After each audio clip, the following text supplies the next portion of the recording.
Have you ever been involved with someone who doesn't believe that boundaries matter at all in relationships?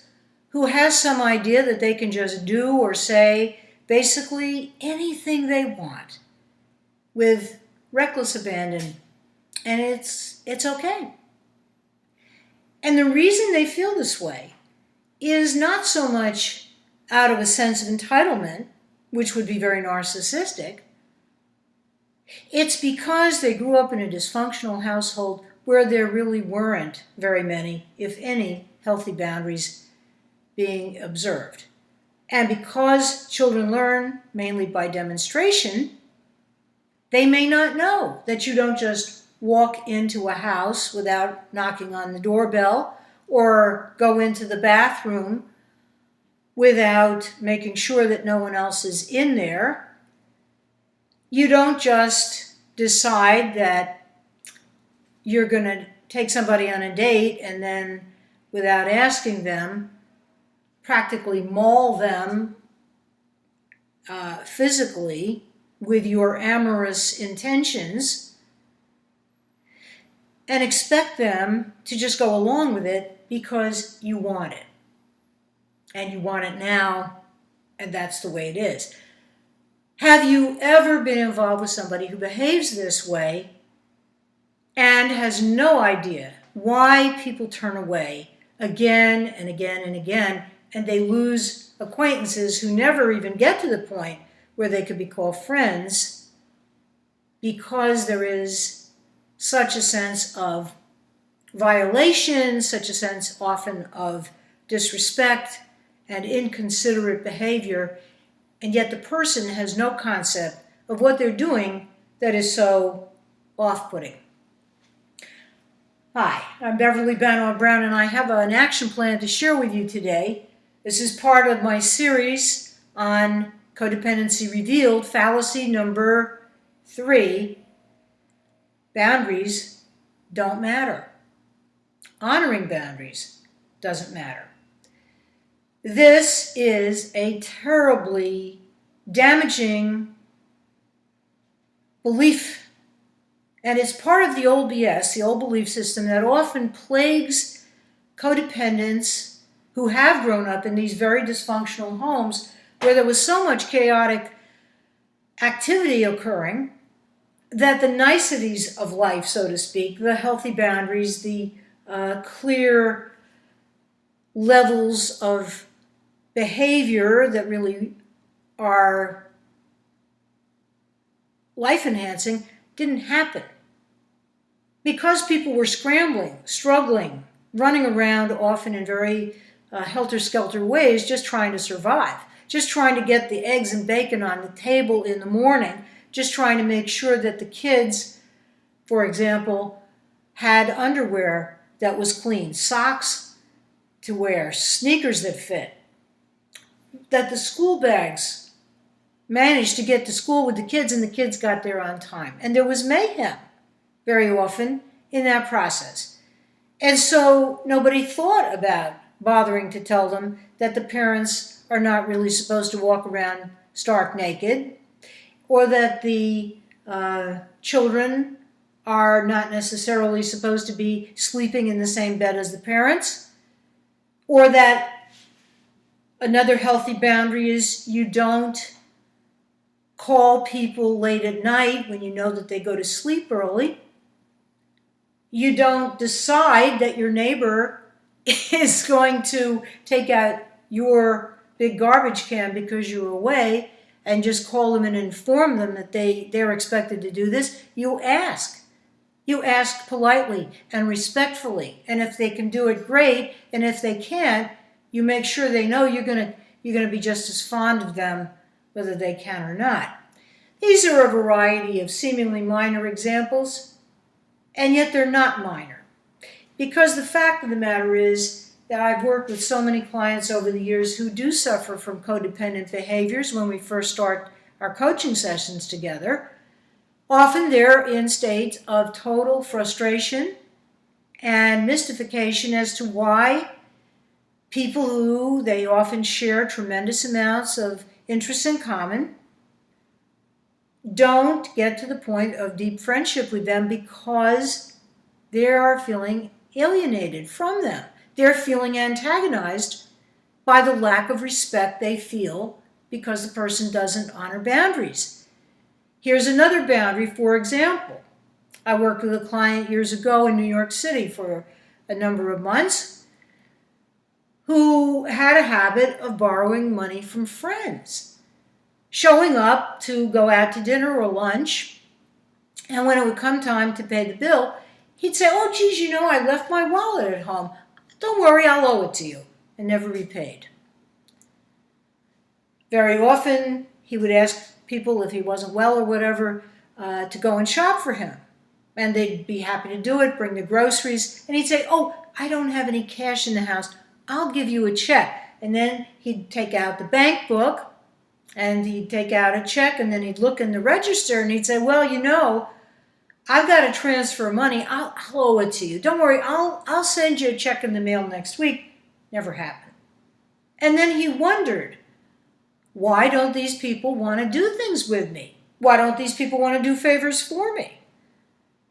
It's that kind of lack of boundaries, that lack of integrity inherent in lack of boundaries, which makes people feel disrespected, which makes them feel you can't be trusted, which makes people feel unsafe. People want to hang around with other people who they feel they can trust, who they feel they like, who they feel they respect, and then they can feel a healthy love for them. Another example of boundaries, of course, again, has to do with integrity and minimum standards of how to conduct yourself in a favorable way. A couple who's been dating for a while, and they've been seeing other people, and it's been understood that that's part of the relationship, that openness, that continued exploration of, are we really right for each other? And if we are, we'll decide at some point that we want to be exclusive. Now you have had the conversation, you've agreed to be exclusive, and one of you holds up the end of the bargain and the other doesn't. That's a boundary violation, and a serious one. I cannot tell you how many clients have come to me in tears or called me up between sessions and said, "I just blew it, and I don't know how or why it happened, but I was flirting with another person, even asked the person out, and there I was sitting with this individual in the restaurant who really is not all that important to me and may never be, and in walks my partner, and the tears start to flow, and in this case it was a man who was doing this, and she walked right out. She didn't say one word, she just turned in tears and walked out of the restaurant. And now she won't take my calls. She doesn't want to discuss this with me. What am I going to do, Bev? So this was a person who had grown up in an incredibly complex home, let's say, who really had a very big conundrum of a family where there were tremendous amounts of angry dynamics going on between the parents, which fanned out to the many siblings involved. There were grandparents living with them together who were not happy about having to be there, but for financial reasons were. And the whole situation was always such a nightmarish assemblage of constant urgencies and emergencies that this man truly had no idea what a healthy boundary was.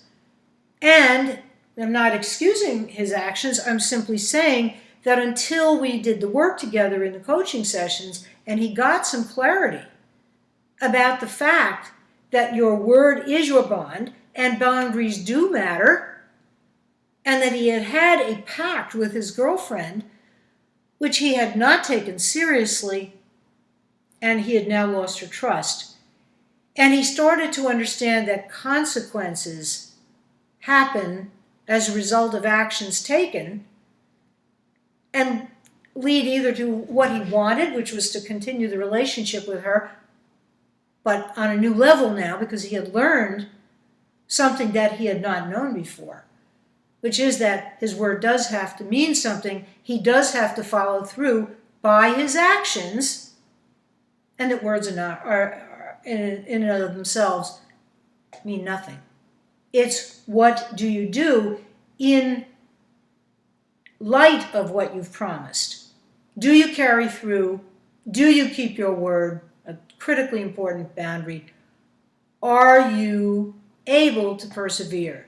Because only when you're able to persevere, as well as determined to persevere, are you going to be able to have the kind of friendships, the kind of working relationships in your chosen field of endeavor, and even within yourself. Here's another boundary. Let's say that you're a meditator, as I am, and you make a commitment within yourself that every day in the morning you're going to take 20 minutes for prayer, for meditation, and 20 minutes in the afternoon. The boundary then is the commitment to follow through, to do what you say you're going to do, and to do it with hopefully a certain amount of joy, or at least a certain amount of acceptance that this was sufficiently important that you wanted to make the effort in the first place. If you maintain that boundary, every time you do it, it increases your self-respect. If you fail to do it, the trick is, of course, not to hurt yourself, not to demean yourself, and to learn from it and see what got in the way and ask yourself, what else is possible here? Perhaps I've taken on more than I should.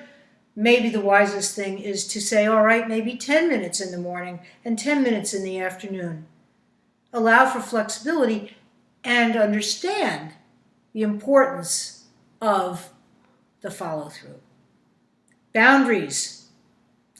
Not screaming in public, not gossiping, not breaking confidences that people have entrusted you with. Boundaries also are involved in obeying traffic signals, not trying to run a light, for example. That's another boundary. I can think of probably at least 100 of them to share with you, but I think you get the idea. And I hope that this helps to clear up that fallacy. Let me give you a couple of golden nuggets in closing for today that I believe will help you tremendously should you choose to use them. And as always, I offer these golden nuggets and this whole video educationally. It does not take the place of individual coaching or group coaching because it has to be very general. And the sessions that I do and that all life coaches do are totally geared to the unique needs of each client. So golden nugget number 1 for today, from my heart right to yours. Forgive your family, forgive your people, whoever they may have been, who in your childhood did not model healthy boundaries for you. Please assume that had they known better, they would have done better. Remember, they were giving what they had. Golden nugget number 2 for today. Remember that by adopting healthy boundaries, learning them and honoring them, you are actually having the marvelous opportunity to break a generational chain of boundaryless behavior or faulty boundaries. What a beautiful and golden opportunity this really is. And the next golden nugget and the last one for today. In what you are learning, please understand that you have to meet yourself where you are, not judge yourself for what you have or haven't done, did or did not say, embarrassments or regrets or any of that. With every breath in, we take in new energy, new life force, and our life literally begins again with every single inhalation. Because it's inspiration. When we breathe in, we are literally taking in spirit, the energy of life, and it's a new beginning every single time. And every time we breathe out, every time we exhale, we're letting go of the past. We're letting go of what we've outgrown. Boundaries do matter. And you can adopt them as you go through your life and see, I believe, almost miraculous, or really miraculous changes and shifts occur within you first and the people you interact with after that. I'm Beverly Banor Brown. If you haven't already joined my channel, subscribe please by pressing the little button under the screen. Leave me a commentary if you'd like to. And please leave me a like so I'll know you've been there and that you got something out of this. Even if you disagree with everything I've said, I still hope that it will be thought-provoking and meaningful to you. Until next time, I wish you love. I wish you many blessings for your beautiful and unique soul. Bye for now.